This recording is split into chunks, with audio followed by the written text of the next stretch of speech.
आज रूस में या चीन में अपनी आत्मा को पाने का कोई उपाय नहीं रह गया है, और अगर आज रूस या चीन में मार्क्स भी पैदा होना चाहे तो पैदा नहीं हो सकता। महावीर, बुद्ध, मोहम्मद और क्राइस्ट, नानक, कबीर, रविदास के पैदा होने की तो बात बहुत दूर है। मनुष्य की आत्मा की खोज भी स्वतंत्रता की एक हवा में संभव है। मनुष्य की आत्मा की स्वीकृति भी, जिसे आप समाजवाद कहते हैं, वह नहीं देता है। समाजवाद मौलिक रूप से भौतिकवादी जीवन व्यवस्था है। समाज की मौलिक धारणाओं में एक यह भी है कि मनुष्य पदार्थ से ज्यादा नहीं है। इस बात को थोड़ा समझ लेना आवश्यक है, क्योंकि मेरी समझ में ऐसा समाजवाद जो मनुष्य की आत्मा को स्वीकृति नहीं देता, बहुत घातक सिद्ध होगा। किसी ने सद्गुरु ओशो को पूछा कि यदि हमें अपनी आत्मा को खोजना है तो समाजवाद की आलोचना का इससे क्या संबंध है। ओशो कहते हैं, यह संबंध गहरा और सीधा है। समाजवाद मनुष्य जाति के इतिहास में आत्मा के विरोध में खड़ा हुआ सबसे बड़ा विचार है। दुनिया में नास्तिकता कभी भी सफल नहीं हो पाएगी और दुनिया में कोई नास्तिक समाज, कोई नास्तिक संगठन, कोई नास्तिक देश चरम आत्मिक संभावनाओं को प्राप्त नहीं कर सका। इसका कारण यह है कि नास्तिकों ने सीधे ही आत्मा और परमात्मा पर हमला बोल दिया। वे हार गए, जीत नहीं सके, लेकिन साम्यवाद ने पीछे के रास्ते से हमला बोला है और साम्यवाद ने पहली बार जमीन पर एक नास्तिक देश और एक नास्तिक समाज को पैदा कर दिया है। चारवाक नहीं जीता, एपिकुरस नहीं जीता। जहां दुनिया के नास्तिक हार गए, वहां मार्क्स, लेनिन और एंजल्स जीत गए। रहस्य क्या है? रहस्य यह है कि साम्यवाद पीछे के दरवाजे से नास्तिकता को लाता है।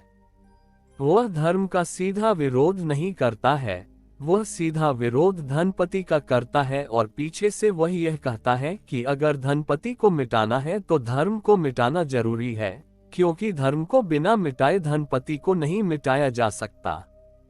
वह यह भी कहता है कि अगर धनपति को समाप्त करना है तो अब तक की जो विचारधाराएं धनपति को खड़े होने का आधार बनती थी, उनको भी गिरा देना होगा। मार्क्स की भी मान्यता थी कि सब दृष्टिकोण वर्गीय होते हैं। अगर धनपति धर्म की बात करता है तो सिर्फ इसीलिए करता है कि धर्म उसकी सुरक्षा बन जाएगा। यह धारणा आमूल भ्रांत है। धर्म का वर्ग से कोई संबंध नहीं है, न ही दर्शनों का। उत्पादन व्यवस्थाओं से बंधा है। लेकिन मार्क्स की अतिस्थूल भौतिकवादी दृष्टि ऐसा ही देख सकती थी, इसलिए उसने पूंजीवाद को हटाने के लिए धर्म को हटाने का भी विचार दिया। उसकी दृष्टि मनुष्य के भीतर आत्मा जैसी कोई वस्तु नहीं है। इस विचार के कारण ही तो स्टालिन इतनी हत्याएं करने में सफल हुआ है, क्योंकि यदि आदमी केवल पदार्थ है तो गर्दन काटने में कोई भी नहीं कटता है। पदार्थ न मरता है न कटता है। माओ भी सुविधा से हत्या कर सकता है, क्योंकि आदमी सिर्फ पदार्थ है, वहां पीछे कोई आत्मा नहीं है। साम्यवादी पहली बार दुनिया में निस्संकोच बिना अंतःकरण की किसी पीड़ा के हत्या करने में सफल हो सके। उसका कारण केवल यही है कि आदमी की आत्मा को इनकार ही कर दिया गया है और आदमी की आत्मा के विकास और आविष्कार की जो संभावनाएं हैं वे भी क्षीण करने का प्रयत्न निरंतर चलता रहा है। इस संबंध में भी दो बातें समझ लेनी आवश्यक हैं। पहली बात तो यह समझ लेनी आवश्यक है कि मनुष्य के भीतर जो आत्मा है उसको भी प्रकट होने के लिए सुविधाएं और परिस्थितियां चाहिए। एक बीज के भीतर पौधा छिपा हुआ है, लेकिन अभी बीज को तोड़ देंगे तो पौधा मिलेगा नहीं। पौधा छिपा है जरूर, लेकिन प्रकट होने के लिए व्यवस्था चाहिए, पानी चाहिए, खाद चाहिए, जमीन चाहिए, सूरज की किरणें चाहिए, कोई प्रेम करने वाला चाहिए जो उस बीज के भीतर से पौधे को प्रकट कर पाए। प्रत्येक आदमी के भीतर आत्मा बीज की तरह है। आदमी को काटने से मिलेगी नहीं, इसलिए प्रयोगशाला में आदमी की आत्मा कभी भी न पाई जा सकेगी। मैंने सुना है मार्क्स ने कभी मजाक में कहा था कि मैं तुम्हारे ईश्वर को मान लूंगा अगर प्रयोगशाला की टेस्ट ट्यूब में ईश्वर को पकड़कर बताया जा सके, और फिर उसने यह भी कहा, ध्यान रहे, भूल कर कहीं अपने ईश्वर को प्रयोगशाला की टेस्ट ट्यूब में ले मत आना, क्योंकि जो ईश्वर टेस्ट ट्यूब की पकड़ में आ जाएगा वही ईश्वर ही क्या रह जाएगा। नहीं, ईश्वर को टेस्ट ट्यूब में नहीं पकड़ा जा सकेगा। इसका यह अर्थ नहीं है कि वह नहीं है। टेस्ट ट्यूब बहुत छोटी चीज है और आदमी के शरीर को काट कर भी हम उसकी आत्मा को नहीं पकड़ पाएंगे। इसका यह अर्थ नहीं है कि वह नहीं है। अगर मेरे मस्तिष्क को अभी काट दिया जाए तो वहां कोई विचार जैसी चीज नहीं मिलेगी, लेकिन विचार है। अगर आपके हृदय को काटा जाए तो वहां प्रेम जैसी कोई चीज नहीं मिलेगी, लेकिन प्रेम है। प्रमाण क्या है? प्रयोगशाला में कहीं पकड़ में आता है। आप सिद्ध नहीं कर सकते हैं कि प्रेम है, क्योंकि हृदय के खोजने से, तोड़ने फोड़ने से कहीं उसका कोई पता नहीं चलता। लेकिन फिर भी आप जानते हैं कि वह है, और आप कहेंगे कि दुनिया भर की प्रयोगशालाएं सिद्ध कर दे कि प्रेम नहीं है, तो भी मैं मानने को राजी नहीं हूँ, क्योंकि मैंने प्रेम को जाना है, अनुभव है, पदार्थ के पार है। लेकिन समाजवाद का बुनियादी आधार अनात्मवाद है, और एक बार किसी समाज ने यह स्वीकार कर लिया कि आत्मा नहीं है तो वह बीज बोना बंद कर देगा, क्योंकि जब बीज अंकुर है ही नहीं तो फिर बीज को बोने की जरूरत नहीं है। मनुष्य जाति के ऊपर सबसे बड़ा दुर्भाग्य यह होगा कि यदि यह स्वीकृत हो जाएगा कि आत्मा नहीं है तो आत्मा का प्रकट होना निरंतर धीरे धीरे बंद हो जाएगा। बीज पड़े पड़े सड़ जाएंगे, लेकिन उनसे अंकुर नहीं आएंगे। अगर लोगों ने यह मान लिया कि बीजों में वृक्ष होते ही नहीं तो कौन बीज को बोएगा, कौन बीज को पानी देगा, कौन बीज को बड़ा करेगा? समाजवाद की सबसे खतरनाक धारणा उसका शरीरवाद है। और यह भी ध्यान रहे कि आत्मा को प्रकट होने के लिए जो सुविधाएं चाहिए वह समाजवाद छीन लेता है। अभी जो समाजवाद आएगा वह निश्चित छीन होगा, क्योंकि अभी समाजवाद को लाने के लिए पहली आवश्यकता तो यह है कि आदमी की स्वतंत्रता छीन ली जाए। और आदमी की स्वतंत्रता का बहुत बड़ा हिस्सा उसकी आर्थिक स्वतंत्रता है। अर्जन की स्वतंत्रता, अर्जित के स्वामित्व की स्वतंत्रता आदमी की मूलभूत स्वतंत्रता है। मैं जो पैदा करूं वह मेरा हो सके, मैं जो निर्मित करूं वह मेरा हो सके। मनुष्य की बुनियादी स्वतंत्रता है उसकी आर्थिक स्वतंत्रता। उसके हाथ से आर्थिक स्वतंत्रता के छीने बिना समाजवाद स्थापित नहीं हो सकता। हाँ, यदि पूंजीवाद ठीक से विकसित हो जाए तो किसी आदमी की स्वतंत्रता बिना छीने समाजवाद का जन्म हो सकता है। वह जन्म होगा पूंजी के अत्यधिक हो जाने पर, उसके पहले नहीं। इसलिए अभी दुनिया में कोई भी देश, अमेरिका भी अभी उस हालत में नहीं आ सका है जहां समाजवाद सहज जन्म ले ले। लेकिन अमेरिका शायद 50 वर्षों में उस जगह आ जाएगा।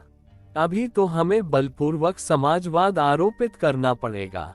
आरोपित समाजवाद में स्वतंत्रता का हनन होगा, और जितनी स्वतंत्रता मरती है उतनी ही भीतर आत्मा के फैलने की संभावना कम हो जाती है।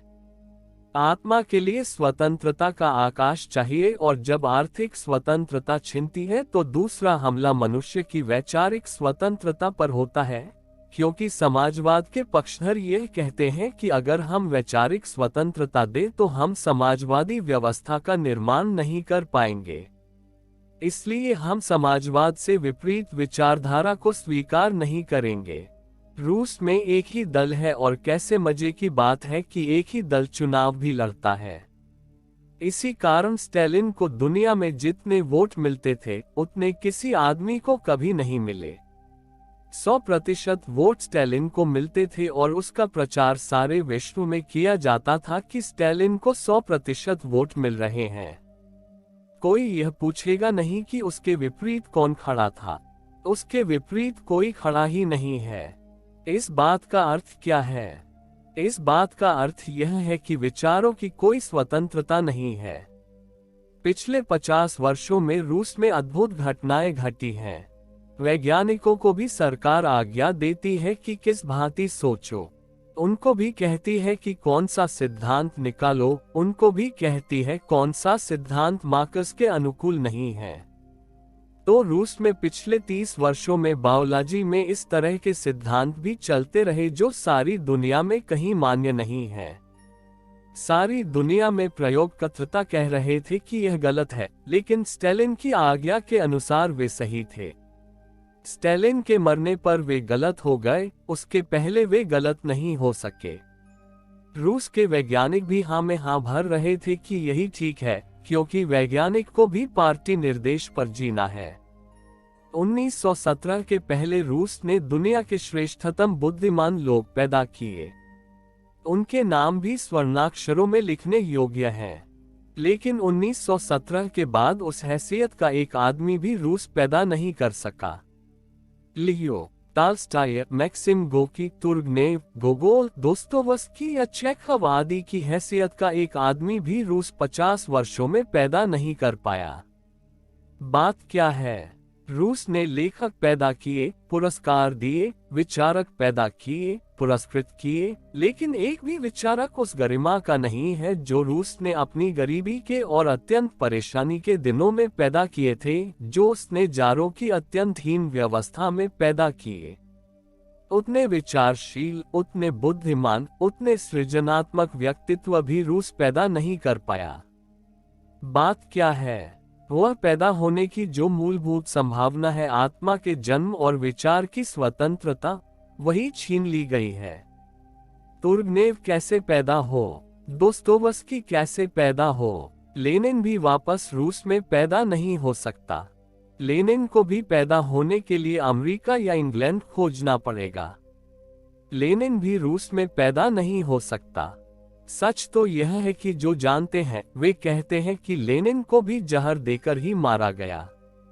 जिस आदमी ने क्रांति की थी, जिस आदमी ने रूस को समाजवादी बनाना चाहा था, वह भी मारा ही गया। दूसरा आदमी था ट्रॉट्स्की, जिसने क्रांति में दूसरा बड़ा हिस्सा लिया था। वह भागता फिरा था, उसका कुत्ता छूट गया था। रूस में तो कम्युनिस्टों ने उसके कुत्ते की भी हत्या कर दी और फिर मैक्सिको में जाकर उसकी भी हत्या कर दी। मनुष्य जाति के इतिहास में इतने बड़े पैमाने पर हत्या का खेल कहीं भी नहीं हुआ। सरल था, क्योंकि आत्मा है ही नहीं, सिर्फ पदार्थ है।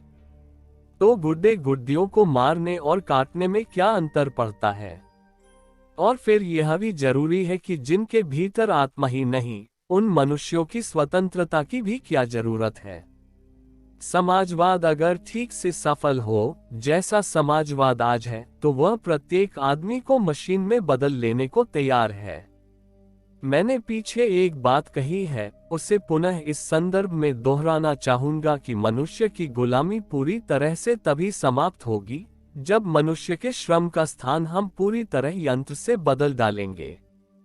जिस दिन मनुष्य को श्रम करने की आवश्यकता ही न रह जाएगी और सारे स्वचालित यंत्र उसकी जगह काम करने लगेंगे, उस दिन ही श्रमिक सब तरह की दीनता से मुक्त हो सकेगा। एक मार्ग तो यह है जो कि पूंजीवाद के विकास से संभव हो सकता है। दूसरा मार्ग यह है कि यदि हम शीघ्रता करें और आज ही समाजवाद लाना हो, तो हम आदमी को ही मशीन बना सकते हैं, जो कि रूस और चीन में किया जा रहा है। वह दूसरा विकल्प है कि आदमी को मशीन में बदल दो। उससे सोचने की क्या जरूरत है, और जिनकी समझ यह है कि आदमी सिर्फ शरीर ही है, उनका कहना भी फिर ठीक है, तर्कयुक्त है। उचित भोजन मिलना चाहिए, अच्छे कपड़े मिलने चाहिए, सुविधाजनक निवास मिलना चाहिए, लेकिन ठीक आत्मा भी मिलनी चाहिए। यह भी किसी समाजवादी नारे में सुना है। रोटी मिलनी चाहिए, कपड़ा मिलना चाहिए, मकान मिलना चाहिए, आत्मा भी मिलनी चाहिए। यह भी कोई समाजवादी नारा है?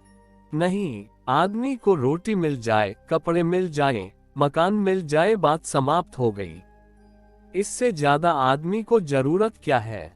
बल्कि जो लोग इस संबंध में सोचते हैं वे तो कहते हैं, सोच विचार से आदमी को परेशानी होती है। अच्छा है कि सोच विचार छीन लिया जाए तो आदमी बिल्कुल निश्चिंत पशु की भांति जी सके। खाने पीने को खूब हो, मकान हो, कपड़े हो, रहें, काम करें, सुख से जिए। सोचने की क्या जरूरत है? सोचने से चिंता पैदा होती है, सोचने से परेशानी पैदा होती है, सोचने से बगावत पैदा होती है, सोचने से आदमी के भीतर हजार तरह की बातें उठती हैं। सुख में बाधा पड़ती है, सोचना छोड़ दो। समाजवादी कहेगा कि सुख से रहो, सोचने की क्या जरूरत है, और इंतजाम करेगा कि सोचने की कोई आवश्यकता न रह जाए। व्यवस्था उसने की भी है। सबसे बड़ी व्यवस्था तो यह की है कि प्रत्येक बच्चे के मन में इसके पहले की बुद्धि पैदा हो। समाजवाद की गलत सही धारणाओं को ठूंस कर डाल दो, ताकि जब उसमें विचार पैदा हो तब तक उसकी आत्मा जंजीरों में कस गई हो।